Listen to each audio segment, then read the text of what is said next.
Assalamualaikum warahmatullahi wabarakatuh. Bertemu kembali dengan saya Purjianto dalam mata kuliah Etika Bisnis. Kali ini kita akan masuk pertemuan ke-13 dengan materi fraud dalam manajemen perusahaan.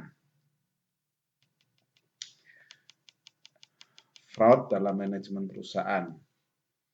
Fraud dapat diartikan dengan berbagai makna, dengan berbagai arti, antara lain kecurangan, kebohongan, ya, penipuan, kejahatan, penggelapan barang-barang, manipulasi data-data, rekayasa informasi, ya, mengubah opini publik dengan memutarbalikkan fakta, menghilangkan barang bukti secara sengaja.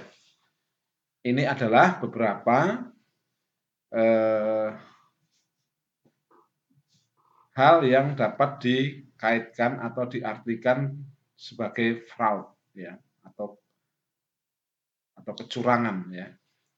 Jadi fraud itu dapat diartikan dengan berbagai definisi seperti yang telah saya sebutkan tadi, ya.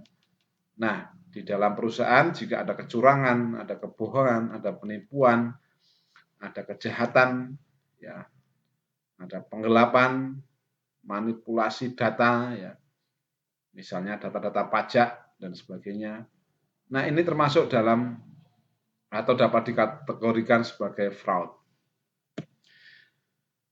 Fraud merupakan suatu tindakan yang dilakukan secara sengaja dan dilakukan untuk tujuan pribadi atau tujuan kelompok,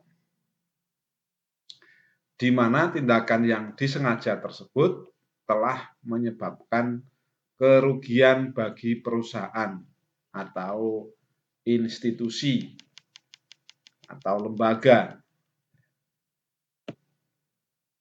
The Association of Certified Fraud Examiners atau ACFA atau yang dapat diterjemahkan sebagai Asosiasi Pemeriksa Kecurangan Bersertifikat, ya, ini berkedudukan di Amerika Serikat,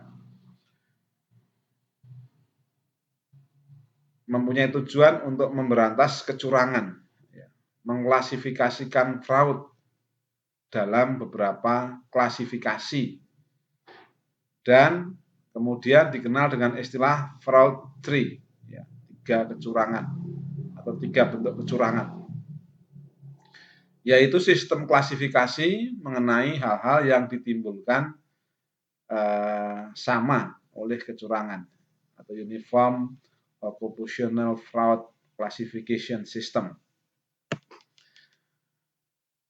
Nah, kemudian ACFE membagi fraud itu dalam 3 jenis,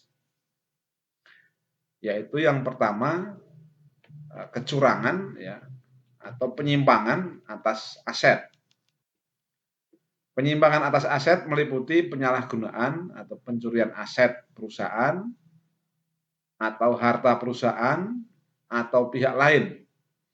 Ini merupakan bentuk fraud yang paling mudah dideteksi karena sifatnya yang tangible, ya, atau dapat diukur atau dapat dihitung. Kemudian pernyataan palsu, ya, atau salah pernyataan atau fraudulent statement, ya, meliputi tindakan yang dilakukan oleh pejabat atau eksekutif suatu perusahaan atau instansi pemerintah untuk menutupi kondisi keuangan yang sebenarnya dengan melakukan rekayasa keuangan, ya, atau financial engineering dalam penyajian laporan keuangan. Nah, ini termasuk dalam pernyataan palsu, ya. Nah, juga ini masuk sebagai kecurangan, ya. atau fraud. Yang ketiga adalah ya korupsi, corruption. Ya.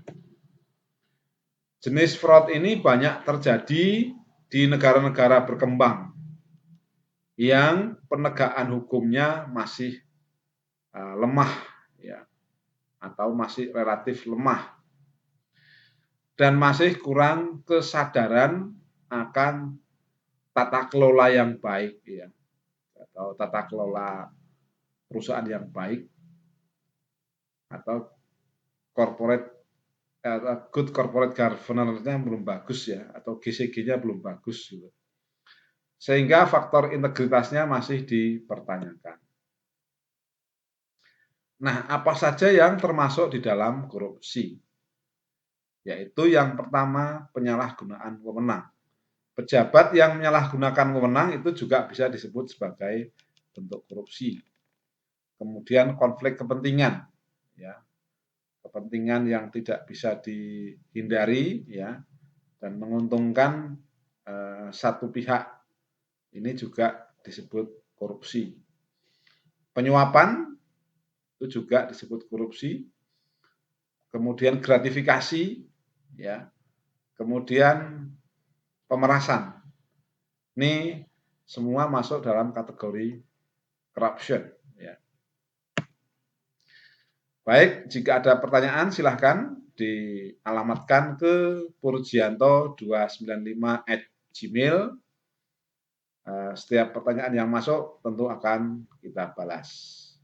Terima kasih, sampai ketemu di materi yang lain di lain kesempatan.